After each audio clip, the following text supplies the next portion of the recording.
Boche gold and diamonds. Buy now, pay later. Ottapalam നഗരത്തിൽ കിഴക്കേത്തോടിനോട് ചേർന്ന് വിഭാവനം ചെയ്യുന്ന പുഴയോര പാർക്കിന് കണ്ടെത്തിയ ഭൂമിയിലെ തകർന്ന സംരക്ഷണ ഭിത്തിയുടെ പുനർനിർമ്മാണം തുടങ്ങി. 15 ലക്ഷം രൂപ വിനിയോഗിച്ചാണ് നഗരസഭ സംരക്ഷണ ഭിത്തി നിർമ്മിക്കുന്നത്. 35 മീറ്റർ നീളവും 8 അടി ഉയരവുമുള്ള സംരക്ഷണ ഭിത്തിയാണ് ഉയരുന്നത്. കഴിഞ്ഞ ഓഗസ്റ്റിൽ തോട്ടിലെ കുത്തൊഴുക്കിൽ പടിഞ്ഞാറു ഭാഗത്തെ സംരക്ഷണ ഭിത്തി നിലംപൊത്തിയിരുന്നു. തോടിനു കുറുകെയുള്ള പുതിയ പാലം നിർമ്മാണത്തിന്റെ ഭാഗമായി കഴിഞ്ഞ വേനൽക്കാലത്ത് ഒഴുക്കിന്റെ ഗതിയിൽ വരുത്തിയ ചില മാറ്റങ്ങളാണ് മഴക്കാലത്ത് സംരക്ഷണ ഭിത്തി തകരാൻ കാരണം. നഗരസഭ 7 വർഷം മുൻപ് നിർമ്മിച്ച സംരക്ഷണ ഭിത്തിയിലാണിത്.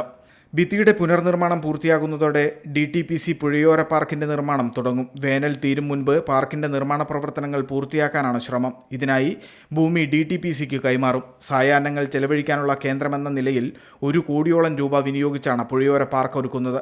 കുട്ടികളുടെ പാർക്ക്, ഇരിപ്പിടങ്ങൾ, തോടിനു കുറുകെ ചെറിയ പാലം, കോഫി ഷോപ്പ്, പ്രഭാത സായാഹ്ന സവാരികൾക്ക് പ്രയോജനപ്പെടുത്താവുന്ന നടപ്പാത തുടങ്ങിയവ ഉൾപ്പെട്ടതാണ് പദ്ധതി.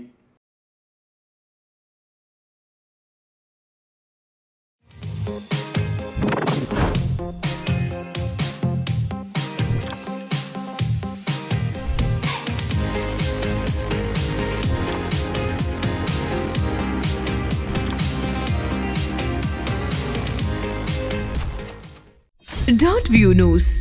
കാഴ്ചകളാണ് ലോകം. കണ്ടു തുടങ്ങുക.